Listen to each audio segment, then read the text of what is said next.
प्रभु यीशु ख्रीष्टको नाममा सबैजना जय मसीह। अनि धेरै समयपछि तपाईहरुको माझमा यसरी बोल्ने मौका पाएको छु। परमेश्वरलाई धन्यवाद भएको होस्। हुन्छ, आज हामी आजको वचन हेर्नेछौँ र आजको वचन रहेको छ उत्पत्ति 2 अध्यायको 15 देखि 17। उत्पत्ति 2 को 15 देखि 17 लाई हामी हेर्नेछौँ।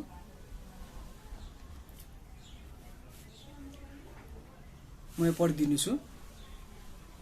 परम प्रभु परमेश्वरले मानिसलाई अदनको बगैँचामा लानुभई त्यसको गोडगाड र हेरचाह गर्न राख्नुभयो।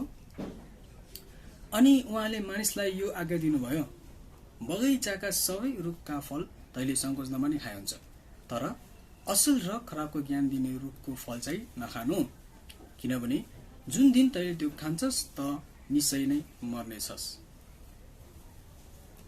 यो पदमा चाहिँ परमेश्वरले भन्नुभयो कि बगैँचाको सबै रुखको फल तैले संकोचनमा नै खाए हुन्छ, तर असल र खराब ज्ञान दिने रुखको फल चाहिँ तैले नखानु।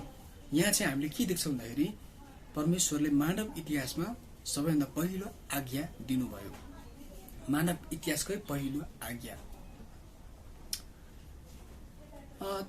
त्यसपछि हामी हेर्नेछौँ आजको वचनमा चाहिँ आजको वचनको विषय चाहिँ के रहेको छ भन्दाखेरि स्वतन्त्र इच्छामा नियन्त्रण। स्वतन्त्र इच्छामा नियन्त्रण।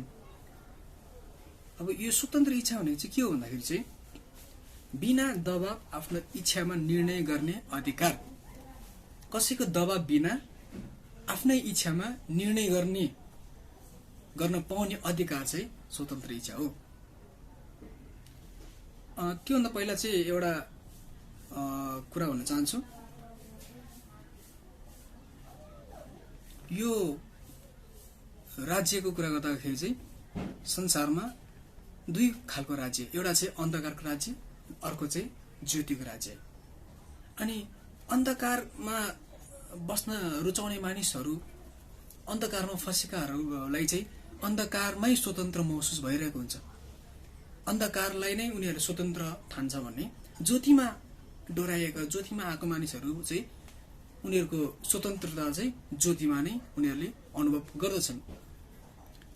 जस्तै अन्धकारलाई चाहिँ हामीले दुष्टताको संकेत गर्छौँ भने उज्यालो भनेको चाहिँ धार्मिकताको संकेत गर्दछौँ। यो यसबाट अनि हामी के बुझ्छौँ भन्दाखेरि चाहिँ अन्धकार चाहिँ छुट्टै पाट अनि उज्यालो छुट्टै, अथवा दुष्टता र धार्मिकता दुईटा भाग छन् भने अहिले यति बुझौँ। अनि त्यसपछि हामी याकुब 4 को 17 हेरौँ त। याकुब 4 को 17 मा के भनेको छ भन्दाखेरि यसकारण जसले भलाइ गर्न जानेर पनि गर्दैन त्यसले पाप गर्छ। हेर्नुहोस् है, जसले भलाइ गर्न जानेर पनि गर्दैन त्यसले पाप गर्छ भनेको छ। पापको व्याख्या हेर्ने हो भने हामी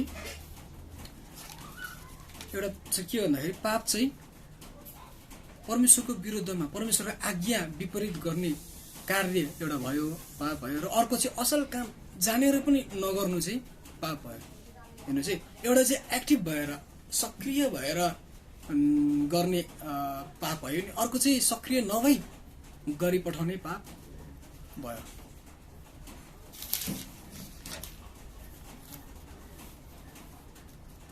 अब पहिलो बुदामा जाउँ हामी। पहिलो बुदा चाहिँ स्वतन्त्र इच्छा परमेश्वरबाट दिएको वरदान हो। स्वतन्त्र इच्छा परमेश्वरबाट दिएको वरदान हो। यो स्वतन्त्र इच्छा चाहिँ मानिसबाट जन्म भएको होइन, न त मानिसबाट उत्पन्न नै भएको हो, तर परमेश्वरबाट नै मानिसलाई दिएको हो।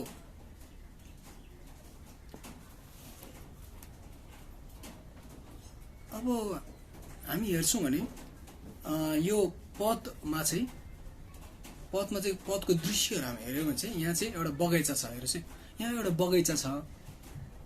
अनि बगैँचामा बिचमा रुखहरू छन्।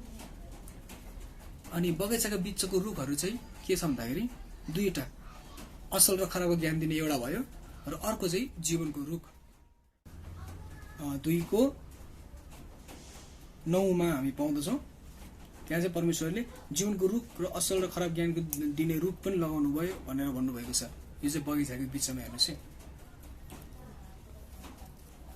असल र खराब ज्ञान दिने रुखले चाहिँ के अनुभव गराउँछ र के थाहा गराउँछ भन्दाखेरि चाहिँ असल चाहिँ पहिल्यैदेखि परमेश्वरले असल कुरा बनाउनु भयो र त्यो असल चाहिँ कसरी भयो भन्दाखेरि चाहिँ खराब कुराको ज्ञान थाहा पाएपछि असल कुरा चाहिँ यस्तो रहेछ है भन्ने कुरा चाहिँ त्यो तुलनात्मक रूपमा हेरेर थाहा पाउने कुरा भएको कारणले गर्दाखेरि असल र खराबको ज्ञानको रुख खाएको कारणले चाहिँ त्यो पनि एउटा थाहा हुन्छ भने अर्को चाहिँ जीवनको रुख चाहिँ खानाले चाहिँ त्यहाँबाट चाहिँ शारीरिक मृत्यु पनि नहुने कुरा त्यो शक्ति चाहिँ प्राप्त गर्दछ। अनि एउटा प्रश्न चाहिँ के भन्दाखेरि जब मानिसले आज्ञा उल्लङ्घन गरे, उनीहरू पाप गरे, तब चाहिँ परमेश्वरले चाहिँ त्यति नै बेला जीवनको रुखबाट चाहिँ मानिसलाई त्यहाँबाट खानालाई चाहिँ प्रतिबन्ध लगाउनु भयो, उहाँले रोक्नु भयो। अनि यो चाहिँ एउटा गम्भीर प्रश्न रहेको छ। स्वतन्त्र इच्छा चाहिँ मानिसले चाहिँ किन दिइयो त्यतिखेर हैन? स्वतन्त्र इच्छाबाट चाहिँ मानिसले चाहिँ के गर्यो?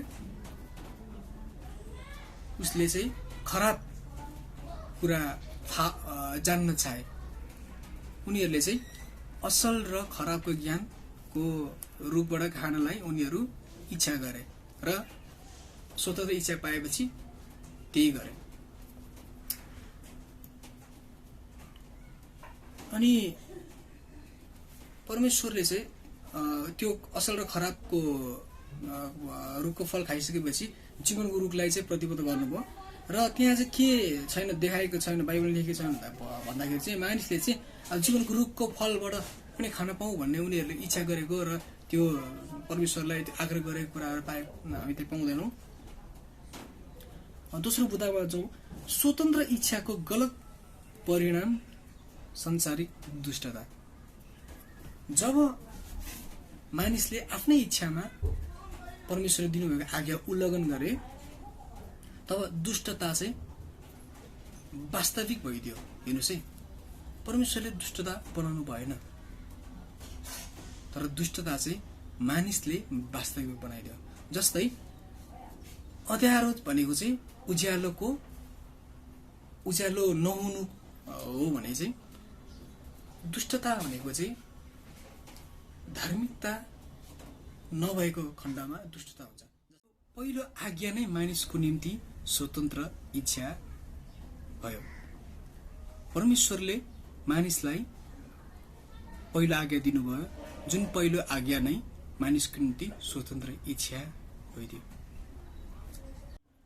एउटा कम्पनीले गाडी बनायो। हेर्नुहोस् है, जब एउटा कम्पनीले गाडी बनाउँछ अनि त्यो गाडी बनाउनको उद्देश्य चाहिँ दुर्घटना होस् भनेर होइन, तर उसले गाडी चाहिँ दुर्घटनाको निम्ति बनाएको होइन, तर सुलभताको निम्ति र मानिसहरूको निम्ति बनाएको हुन्छ। र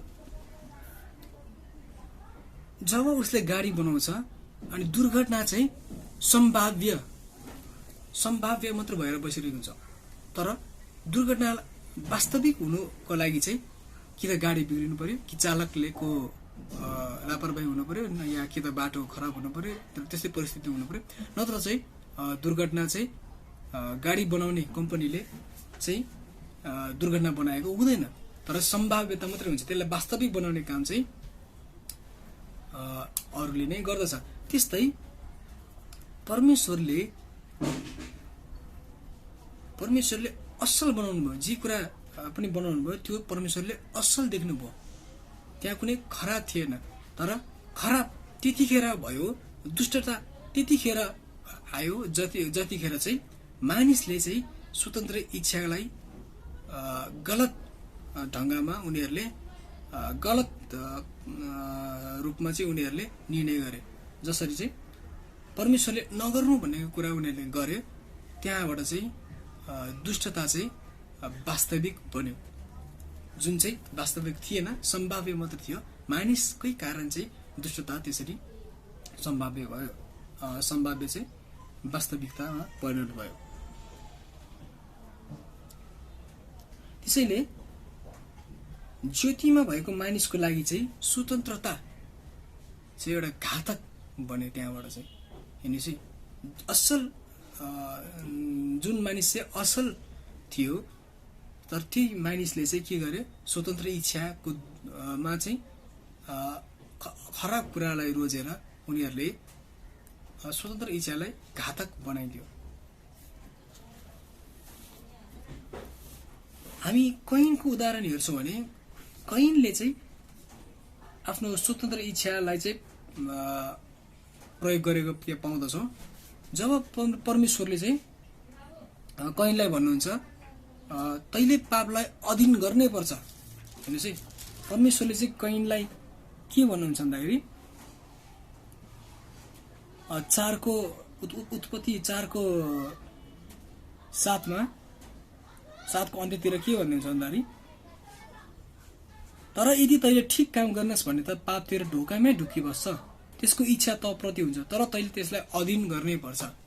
अब अधीन गर्ने या नगर्ने त्यो इच्छा चाहिँ कैनको हो, तर कैनले चाहिँ पापलाई अधीन गरेन र आफ्नो भाइलाई मार्यो। हेर्नुहोस्,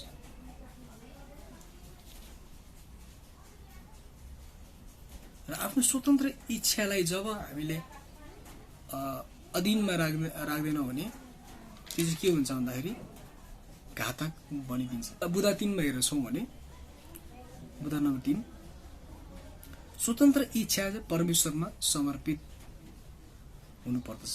स्वतन्त्र इच्छा परमेश्वरमा समर्पित हुनुपर्दछ। यदि मानिसले पापमा पतन भएपछि जीवनको रुखको फल खान पाएको भए के हुन्थ्यो? मानिस अमर त हुने थियो, तर शैतानको कारण मानिसको हृदयमा जन्म भएको पाप पनि अमर रहन्थ्यो। पापको जयलाई मृत्यु हो, तर जब मानिसले जीवनको रूपमा फल खान्थ्यो तब मृत्यु असम्भव हुने थियो। र मृत्यु असम्भव हुनु भनेको मानिसको निम्ति खतरा हो। किन भन्दाखेरि पाप बढ्दै जान्थ्यो, अनि पाप बढ्दै गएपछि खराबी पनि बढ्दै जान्थ्यो, तर त्यसको न्याय थिएन, न्याय हुन्थेन। र यीशु ख्रीष्टको क्रुसीकरणपछि यीशु ख्रीष्टको मृत्यु पनि असम्भव हुने थियो, तर परमेश्वरले त्यसो हुन दिनु भएन। र मानिस परमेश्वरबाट पराई हुँदै परमेश्वरबाट टाढिँदै कुराहरू पनि परमेश्वरले त्यो गर्न दिनु भएन। अब यहाँ हामीले बुझ्नुपर्ने कुरा चाहिँ के छ भन्दाखेरि, यसुको उदाहरण हेर्ने हो भने यसुले परीक्षामा पर्नु हुँदाखेरि उहाँको प्रतिक्रिया कस्तो थियो त भन्दाखेरि, जब उहाँलाई ढुङ्गालाई रोटी बनाऊ भन्ने आज्ञा दिइयो, उहाँले सरासर त्यसलाई इन्कार गर्नुभयो। र आदम र हव्वाले जुन आफ्नो स्वतन्त्र इच्छाको दुरुपयोग गरे, परमेश्वरको आज्ञा उल्लङ्घन गरेर, ती स्वतन्त्र इच्छामा चाहिँ परमेश्वरको स्वतन्त्र इच्छामा यीशु ख्रीष्टले चाहिँ आज्ञा पालन गरेर, शैतानको आज्ञालाई नमानेर, शैतानले भनेको कुरालाई चाहिँ नमानेर यीशु ख्रीष्टले चाहिँ त्यसरी विजयी हुनुभयो। अनि अर्को हामी उदाहरण हेर्छौँ भन्दाखेरि, जाऊ र फेरि पाप नगर भनेर यीशुले बेत्सेदा पुलमा त्यो बिरामीलाई निको पारेर भन्नुभयो। र अनि अर्को चाहिँ ढुङ्गाले हानेर मारिन लागेको स्त्रीलाई पनि यीशुले भन्नुभयो, गएर फेरि पाप नगर।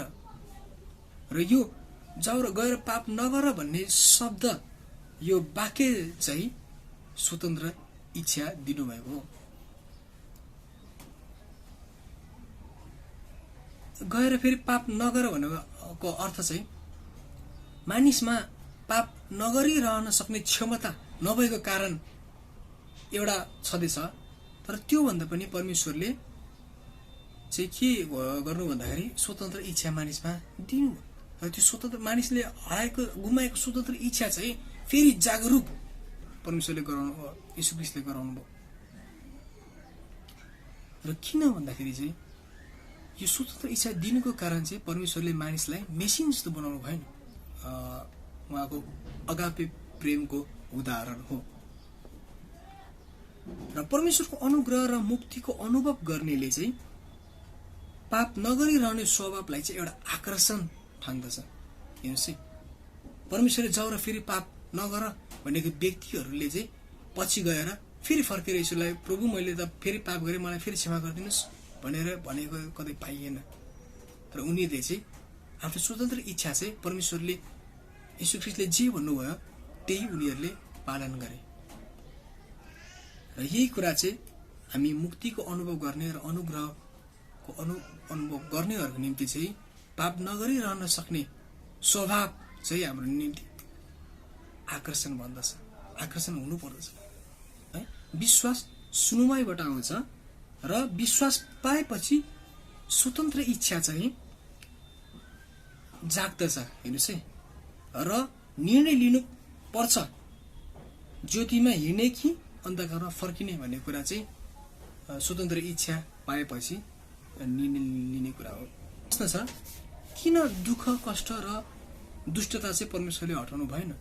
मानिसले सोध्दछौ किन परमेश्वरले चाहिँ दुष्टता अनि कष्टहरू चाहिँ हटाउनु भएन? एउटा एकजना मानिसले चाहिँ दिनमा कतिचोटि पाप गर्छ, उसले गरेको निर्णयमा कतिचोटि हस्तक्षेप गर्दा सम्म गर्ने। हेर्नुहोस् है, तपाईँले गरेको छानेको कुरामा कसैले हस्तक्षेप गरिरहँदा तपाईँलाई कस्तो लाग्छ? बारम्बार गरेको गल्ती अथवा व्यवहारलाई रोकिरहनु चाहिँ जबरजस्तीकरण हो। बारम्बार कसैले गरेको व्यवहार अथवा निर्णयलाई रोकिरहनु चाहिँ जबरजस्तीकरण हो। र स्वतन्त्र इच्छा चाहिँ जबरजस्तीकरण गर्नु होइन। स्वतन्त्र इच्छा भनेको चाहिँ मानिसलाई उसको निर्णयमा स्वतन्त्र भएर उसको निर्णयलाई स्वतन्त्र गरेर छोडिदिनु नै स्वतन्त्र इच्छा हो। र परमेश्वरले यो प्रेमको खातिर गर्नुभयो। तर यो दुःख अनि कष्ट चाहिँ मानिसले नै छनौट गरेको परिणाम हो। मानिसले आफ्नो इच्छामा छनौट गरेको परिणाम हो। जसरी कैन र हाबिलको सन्दर्भमा हाबिलले पाप गरेन, तर कैनले गरेको पापको कारणले मृत्यु चाहिँ हाबिलले भोग्नु पर्यो। हेर्नुहोस्, कसैले गरेको दुःख र कष्टको छनौटमा चाहिँ कोही चाहिँ परिणाम भोग्नु पर्यो। यहाँ मानिसले रोजेको खराबी कुरामा परमेश्वर स्वयं दुःख र कष्ट भोग्नु भयो। परमेश्वर स्वयं दुःख भोग्नु भएको कुरा हामी पाउँदछौँ। अनि यसो भन्दैमा तपाईँ हामीले परमेश्वरले नसुन्ने होइन, तर परमेश्वरले सुन्नुहुन्छ।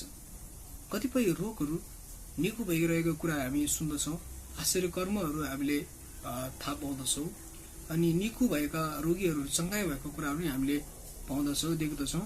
अनि परमेश्वरलाई ग्रहण गर्ने क्रमहरू रोकिएको छैन। अझैसम्म मानिसहरूले परमेश्वरलाई अझै ग्रहण गरिरहेका छन्, विश्वास गरिरहेका छन्।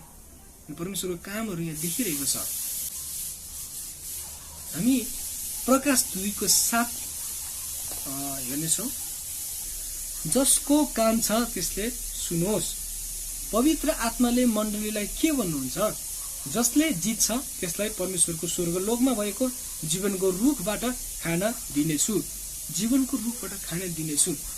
जुन जीवनको रुख चाहिँ मानिसले पहिला अदनको बगैँचामा प्रतिबन्ध भएको थियो, मानिसले गुमाएको थियो, त्यो जीवनको रुख चाहिँ परमेश्वरले के भन्नुभएको छ? यीशु ख्रीष्टले के भन्नुभयो यहाँ चाहिँ? जसले जित्छ त्यसलाई परमेश्वरको स्वर्गलोकबाट भएको जीवनको रुखबाट खान दिनेछु। इफिससको मण्डलीलाई यसरी परमेश्वरले भन्नुभएको छ। हेर्नुहोस् है, मानिसलाई आशा छ, परमेश्वरलाई विश्वास गर्नेलाई आशा छ कि जुन जीवनको रुखबाट मानिसले पहिले खान पाएका थिएनन्, तर पछि गएर फेरि परमेश्वरले त्यो दिनेछु भन्नुभएको छ। र यो जीवनको रुखबाट खान दिनेछु भन्नुको अर्थ नै मानिस अनन्त जीवन दिइनेछ र उसको मृत्यु हुने छैन भन्नु खोजेको हो। अनि प्रकाश 21 को 4 मा हेरौं। प्रकाश 21 को 4 मा चाहिँ के लेखेको छ भन्दाखेरि उहाँले तिनीहरूको आँखाको आँसु पूर्ण रूपले पुछिदिनु हुनेछ र फेरि मृत्यु नै हुने छैन र शोक र पीडा पनि हुने छैन किनकि पहिलाको कुराहरू बितिसकेका छन्। हेर्नुस्, पहिलाको कुराहरू जुन मृत्यु अनि दुःख कष्टहरू मानिसले स्वतन्त्र इच्छामा जुन वास्तविक बनाइदिएको थियो र ती कुराहरू पछि गएर परमेश्वरले रोकिदिनु हुनेछ, हटाइदिनु हुनेछ भनेर यहाँ परमेश्वरले आशा दिनुभएको छ हामीलाई। अब हामीले परमेश्वरमा कसरी समर्पित हुने भन्दाखेरि चाहिँ हाम्रो स्वतन्त्र इच्छाले कसरी समर्पित गर्ने भन्दाखेरि परमेश्वरको हृदयमा चाहिँ हामीलाई बाँध्नुहोस् भनेर हामीले भन्नुपर्दछ र त्यहाँबाट परमेश्वरको हृदयबाट हामीले स्वतन्त्र नगराउनुहोस्। परमेश्वरको राज्यबाट हामीले स्वतन्त्र हुनु छैन। पापमा नफर्कने स्वभाव परमेश्वरले हामीलाई दिनुहुन्छ र जब हामी पापमा नफर्किने स्वभाव हामीले पाउँदछौँ त्यो भनेको चाहिँ परमेश्वरको अगापे प्रेम हामीले महसुस गर्दछौँ। जसले परमेश्वरको प्रेम अनि परमेश्वरको अनुग्रह महसुस गर्दछ उनीहरू चाहिँ पापमा फर्किँदैन। यदि कुनै पनि कुराले हामीलाई परमेश्वरबाट अलग गराउन खोज्छ भने हामीले त्यो कुरालाई चाहिँ त्याग्नुपर्छ र त्यसको विरोध गर्नुपर्दछ र सो परमेश्वरले हामीलाई दिनुभएको स्वतन्त्र इच्छा चाहिँ परमेश्वरले हामीलाई अगापे प्रेम गर्नुभएको कारणले हो र यो चाहिँ हामीलाई मेसिन जस्तो बनाउनको लागि होइन, तर परमेश्वरले हामीलाई स्वतन्त्र रूपमा हामीलाई परमेश्वरको प्रेम बुझाउनको निम्ति उहाँले यो दिनुभयो र परमेश्वरले दिनुभएको यो कुरालाई नै हामीले परमेश्वरलाई समर्पित गर्नुपर्दछ।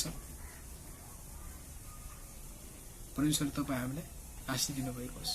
जय मसीह। सबैजनालाई जय मसीह। म आशा गर्छु सबैजना मण्डली परिवार सन्चै कुशलै हुनुहुन्छ होला भनिकन परमेश्वरको अनुग्रह तपाईलाई हामीमा साँच्चै नै प्रशस्तै छ। तपाईहरुलाई धेरै धन्यवाद। 3 महिना लगभग हुन आट्यो हामीहरु संयुक्त आराधना नगरेको। हामी प्रार्थना गरौँ छिटै भेट गरेर संयुक्त आराधना परमेश्वरलाई हामी दिन सकौं। तपाईलाई धन्यवाद। गत हप्ता दिएको सूचना अनुसार तपाईले प्रार्थनामा सहभागी हुनुभयो 42 घण्टे र 42 घण्टासम्म 42 जना व्यक्ति तो आएर चर्चमा जसरी पालो पिलो प्रार्थना गर्नुभयो। तपाईहरुलाई परमेश्वरले आशीर्वाद दिनुभएको होस् र तपाई हाम्रो प्रार्थना खेर जाँदैन र सुनवाई भएको छ र हामी आशा गरौँ प्रभुले सुन्नुहुनेछ। आजको वचन बोल्नुहुने राजु जवान समितिको संयोजक लाई धेरै धन्यवाद छ। प्रभुले यहाँलाई आशीष दिनुभएको होस्। अब हामी प्रार्थना गर्नेछौँ। हामी सबैजना आँखा बन्द गर्नेछौँ। आउनुहोस् हामी प्रार्थना गरौँ।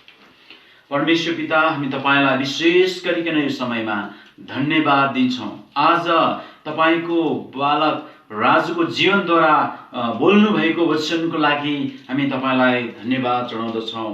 जसरी आजको वचनको शीर्षक थियो स्वतन्त्रतामा नियन्त्रण भनिकन, अनि यो स्वतन्त्रता संसारमा दुईवटा कुराहरूलाई हामी देख्न सक्छौँ, एउटा अन्धकार र अर्को ज्योति। अनि प्रभु हामी प्रार्थना गर्दछौँ यो अन्धकारमा बसेको मानिसहरू अन्धकारै रुचाउँछन् र त्यसमै रमाउँदछन्, तर ज्योतिमा हिँडुल गर्ने मानिसहरू ज्योतिमै रमाउँछन् र ज्योति नै इच्छा गर्दछन्। हामी प्रार्थना गर्दछौँ प्रभु, अनि यो ज्योति चाहिँ धार्मिकता हो अनि अन्धकार चाहिँ दुष्टता हो। अनि तपाईले हामीलाई ज्योतिमा डोराउनु भएको छ, उद्योगको ज्योतिमा तपाईले हामीलाई ल्याउनु भएको छ, बदलावको जीवन दिनुभयो, हामीलाई अन्धकारबाट ज्योतिमा ल्याउनु हो।